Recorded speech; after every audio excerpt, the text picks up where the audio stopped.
ரூபாய் மதிப்பீட்டில் 250 புதிய பேருந்துகளின் பயணத்தை மாண்புமிகு தமிழ்நாடு முதலமைச்சர் அவர்கள் தொடங்கி வைக்கிறார்கள்.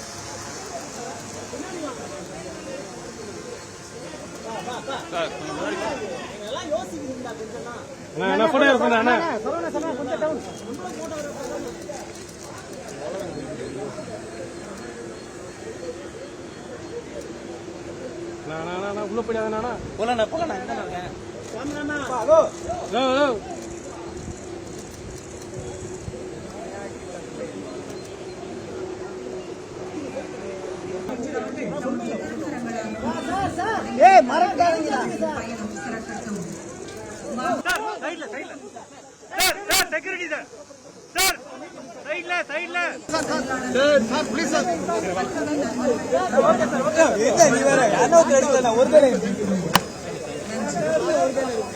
சென்னை மாநகர போக்குவரத்து கழகத்துக்கு என 130 பேருந்துகளை தமிழ்நாடு முதலமைச்சர் மக்கள் பயன்பாட்டுக்காக திறந்து வைத்திருக்கிறார். கிட்டத்தட்ட சென்னைக்கு மட்டும் 130 பேருந்துகள், மற்ற போக்குவரத்து கழகங்களுக்கு 120 பேருந்துகள் என இன்றைக்கு 250 பேருந்துகள் முதலமைச்சர் மூலமாக திறந்து வைக்கப்பட்டிருக்கிறது.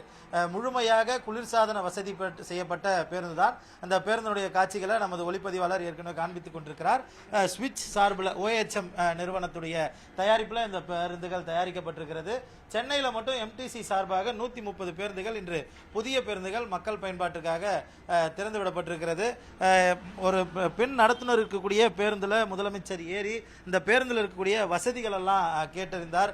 இங்க இருக்கக்கூடிய துறை அதிகாரிகளிடமும் கேட்டிருந்தாரு. இப்ப நடத்துனர் இங்க இருக்கிறாங்க, அவங்க கிட்ட கேட்போம். மேடம், CM நீங்க இன்னைக்கு இருந்த பஸ்ல வந்திருந்தாங்க, என்னெல்லாம் பார்த்தாங்க, உங்ககிட்ட எதுவும் பேசினாங்களா? அதை பத்தி பேர் என்ன பேர்னு கேட்டாங்க. பேர் சொன்னேன். ஊர் எந்தவன் தென்காசி பக்கத்துல வெல்காடு காலனின்னு சொன்னேன்.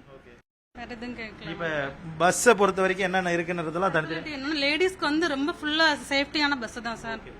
உங்களுக்கு எது ஒரு பிரச்சனை, நாங்க ஒரு டிக்கெட் கொடுத்துக்கிட்டு இருக்கோம் அப்படின்னா பேனிக் பட்டன் SOS இந்த பட்டன் இதை ப்ரெஸ் பண்ணாங்க அப்படின்னா முன்னாடி டிரைவருக்கு இன்ஃபார்ம் போயிடும். அவங்க அங்க இருந்து எங்களுக்கு இன்ஃபார்ம் பண்ணாங்கன்னா என்னங்கிறது நாங்க கேட்போம். அது வரைக்கும் டோரை வந்து ஓபன் பண்ண மாட்டோம். ஒரு பெரிய பிரச்சனை அப்படின்னா கண்ட்ரோலுக்கு போயிடும் சார் அங்க இருந்து. இதே போல பல்வேறு நவீன வசதிகள் கொண்ட ஒரு பேருந்தாக இந்த பேருந்து இருக்கிறது. இது மட்டுமல்லாமல் ஓட்டுநர் இடத்துல கூட பேருந்திலிருந்து இறங்கும் போது தமிழ்நாடு முதலமைச்சர் பல்வேறு விஷயங்களை கேட்டறிந்தார். பல்வேறு விஷயங்களை துறை ரீதியிலான என்னென்ன வசதிகள் இருக்கிறது, இந்த பேருந்தில் செல்லக்கூடிய பயணிகளுக்கு என்னென்ன வசதிகள் இருக்கிறது என்பதெல்லாம் கேட்டறிந்ததை பார்க்க முடிந்தது. பேருந்தினுடைய ஓட்டுநரும் முதலமைச்சரோடு உரையாடியதெல்லாம் நாம பார்த்திருந்தோம். பேருந்தினுடைய ஓட்டுநர் அவருக்கு இருக்கக்கூடிய வசதிகளை தற்போது ஒளிப்பதிவாளர் காண்பித்துக் கொண்டிருக்கிறார். அவருக்கு அடுத்த ஸ்டாப்பிங் எங்க இருக்கிறது என்பதெல்லாம் அவருடைய கண்ட்ரோல்லயே இருக்கிற வகையில அந்த கேபின்லயே ஒரு ஃபிளைட் ட்ரெயின்ல எல்லாம் இருக்கிற மாதிரியான ஒரு அதிநவீன வசதி, driver login, driver log out, எப்ப ட்ரிப் முடியுது, மேனுவல் அனௌன்ஸ்மெண்ட் ஏதாவது இருக்கணும்னா கொடுக்கறது, அதாவது ஆலந்தூர் டிப்போ, ஆலந்தூர் கோர்ட், அடுத்த பேருந்து நிலையம் சிறுசேரி IT பார்க் என ஆடியோ மூலமாக கொடுக்கப்படும். அதோடைய வசதிகளும் அந்த கேபின்லேயே இருக்கு. அவர் ஒன்ஸ் அதை டச் பண்ணும்போது அடுத்த பேருந்து நிலையம் எங்க இருக்கு அப்படின்ற அனௌன்ஸ்மெண்ட் பஸ்ஸுக்குள்ளேயே இருக்கிற விதத்தில் இந்த பேருந்து வடிவமைக்கப்பட்டிருக்கு. ஓட்டுநர் இப்ப நம்ம கிட்ட இருக்கிறார், அவர்கிட்ட அதை பத்தி கேட்போம். சார், முதலமைச்சர் வந்து உங்ககிட்ட பேசினார், என்ன சொன்னாங்க? அதாவது நல்ல ஃபெசிலிட்டிஸாக இருக்காங்க, பொதுமக்களுக்கு ஏற்ற மாதிரி ஃபெசிலிட்டிஸாக இருக்காங்க. அம்மா இருக்குன்னு சொன்னேன். முன்ன இருந்த வண்டியோட இப்போ நல்லா இருக்கு, நல்ல அட்வான்ஸாக இருக்கு. ஓகே, எல்லாமே பொதுமக்களுக்கு சரி, அதே மாதிரி வயசானவங்களும் சரி, முதியோருக்கும் சரி நல்ல அட்வான்ஸாக இருக்கு.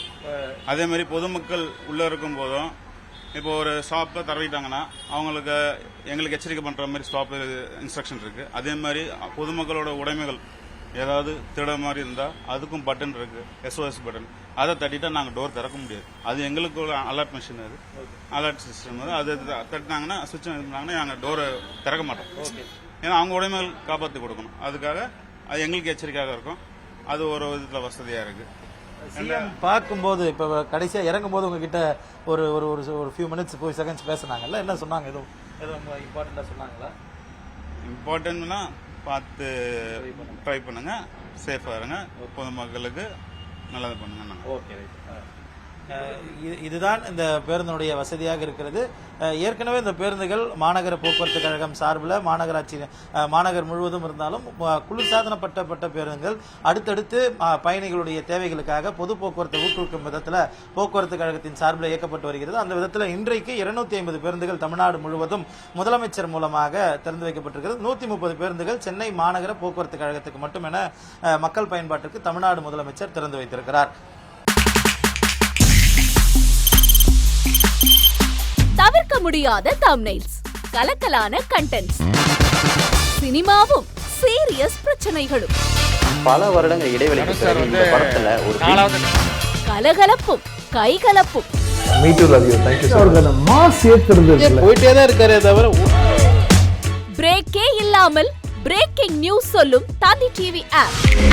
இன்ஸ்டா தலைமுறை வரை இறங்கி அடிக்கும் தந்தி டிவியின் டிஜிட்டல் எக்ஸ்க்ளூசிவ். அது தண்ணிக்குள்ள போகும்போது ஹேங் ஆயிடுச்சு. உங்களுக்கு விஜய் சார் எந்த அளவுக்கு ரொம்ப பிடிக்கும்? Of course, Malayalis are huge Vijay sir fans. ரெண்டு பேருமே ரொம்ப பிடிக்கும் எனக்கு. தந்தி டிவி ஆப்பை இலவசமா டவுன்லோட் செய்யுங்க. ஃபாலோ பண்ணுங்க, சப்ஸ்கிரைப் பண்ணுங்க, என்ஜாய் பண்ணுங்க.